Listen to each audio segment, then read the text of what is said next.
ಇನ್ನು ಕರ್ನಾಟಕದಲ್ಲಿ ಮುಂಗಾರು ಮಳೆಯ ಕೊರತೆ ಹಿನ್ನೆಲೆಯಲ್ಲಿ ಭಾರಿ ನೀರಿನ ಅಭಾವ ತಲೆದೋರುತ್ತಾ ಇದೆ. ಕಾವೇರಿ ಜಲಾನಯನ ಪ್ರದೇಶದಲ್ಲಿ ಈಗಾಗಲೇ ಅಣೆಕಟ್ಟುಗಳು ನೀರಿಲ್ಲದೆ ಬಣಗುಡ್ತಾ ಇದೆ. ಹಳೆ ಮೈಸೂರು ಭಾಗದ ಪ್ರಮುಖ ಡ್ಯಾಮ್ಗಳು ಸದ್ಯದ ಸ್ಥಿತಿಗತಿಗಳು ಯಾವ ರೀತಿಯಾಗಿದೆ, ಆ ಡ್ಯಾಮ್ಗಳ ಒಂದು ಸ್ಥಿತಿಗತಿ ಹೇಗಿದೆ, ಏನಿದೆ, ಈ ಎಲ್ಲದರ ಬಗ್ಗೆಯೂ ಕೂಡ ನಾವು ಮಾಹಿತಿಗಳನ್ನು ಕಲೆ ಹಾಕಿದ್ವಿ. ನೋಡಿ, ಒಂದು ಕಡೆ 70% ನೀರಿನ ಕೊರತೆ. ಹಾಗಾದರೆ ಡ್ಯಾಮ್ಗಳಲ್ಲಿ ಎಷ್ಟು ನೀರಿದೆ ನೋಡಿ. KRS ಜಲಾಶಯದ ಒಟ್ಟು ಸಾಮರ್ಥ್ಯ ಸರಿಸುಮಾರು 49.45 TMC. ಇವತ್ತಿನ ಸಂಗ್ರಹಣೆ 17.04 TMC. ಒಟ್ಟು ಒಳಹರಿವು 2552 ಕ್ಯೂಸೆಕ್ಸ್ ನೀರು. ಹೊರಹರಿವು 1745 ಕ್ಯೂಸೆಕ್.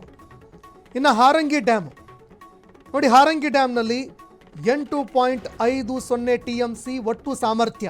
ಇದರ ಒಂದು ಸಾಮರ್ಥ್ಯ. ಇವತ್ತಿನ ಸಂಗ್ರಹಣೆ 8 TMC ನೀರಿದೆ. ಒಟ್ಟು ಒಳಹರಿವು 2356 ಕ್ಯೂಸೆಕ್ಸ್ ನೀರು. ಹೊರಹರಿವು ಸರಿಸುಮಾರು 1500 ಕ್ಯೂಸೆಕ್ಸ್ ನೀರು.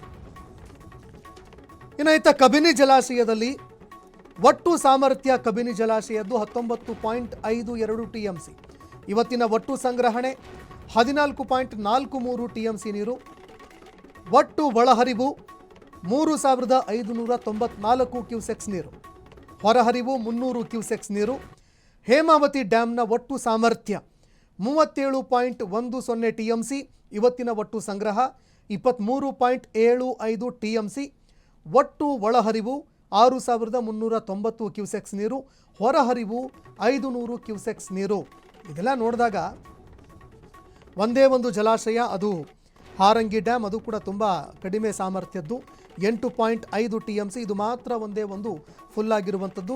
ಬೇರೆ ಎಲ್ಲ ಒಂದು ಜಲಾಶಯಗಳಲ್ಲೂ ಕೂಡ ನೀರಿನ ಭಾರಿ ಕೊರತೆ ಇದೆ ಅನ್ನುವಂಥದ್ದು ಸ್ಪಷ್ಟವಾಗಿ ಗೋಚರವಾಗ್ತಾ ಇದೆ. ಇದನ್ನು ಯಾವ ರೀತಿಯಾಗಿ ಈಗ ನಮ್ಮ ರಾಜ್ಯದಿಂದ ಪ್ರತಿನಿಧಿಸ್ತಾ ಇರುವಂತಹ ವಕೀಲರು ಜೊತೆಗೆ IAS ಅಧಿಕಾರಿಗಳು ಯಾವ ರೀತಿಯಾಗಿ ಇದನ್ನು ಇಡುತ್ತಾರೆ ಪ್ರತಿನಿಧಿಗಳು ಅನ್ನುವಂಥದ್ದನ್ನು ಕೂಡ ನೋಡಬೇಕಾಗತ್ತೆ. ಇದರ ಜೊತೆಗೆ ಬೇರೆ ಬೇರೆ ರಾಜ್ಯಗಳ ಏನು ಪ್ರತಿನಿಧಿಗಳಲ್ಲಿ ಬರ್ತಾ ಇದ್ದಾರೆ, ಅವರು ಬೇಕೇ ಬೇಕು ನೀರು ಅಂತ ಪಟ್ಟು ಹಿಡಿದಿದ್ದೆ ಆದರೆ ಆಗ ಸಹಜವಾಗಿ ಇದು ಮತ್ತಷ್ಟು ಪ್ರಬಲವಾಗುತ್ತೆ. ಆಕ್ರೋಶ, ಹೋರಾಟ, ಮತ್ತೊಂದು ಮಗದೊಂದು ಎಲ್ಲವೂ ಕೂಡ ಮತ್ತಷ್ಟು ಪ್ರಬಲವಾಗುತ್ತೆ. ಹೀಗಾಗಿ ಎಲ್ಲವನ್ನ ಸೌಹಾರ್ದಯುತವಾಗಿ ಬಗೆಹರಿಸಿಕೊಳ್ಳುತ್ತಾರಾ ಅನ್ನುವಂಥದ್ದನ್ನು ಕೂಡ ನಾವು ನೋಡಬೇಕಾಗುತ್ತೆ.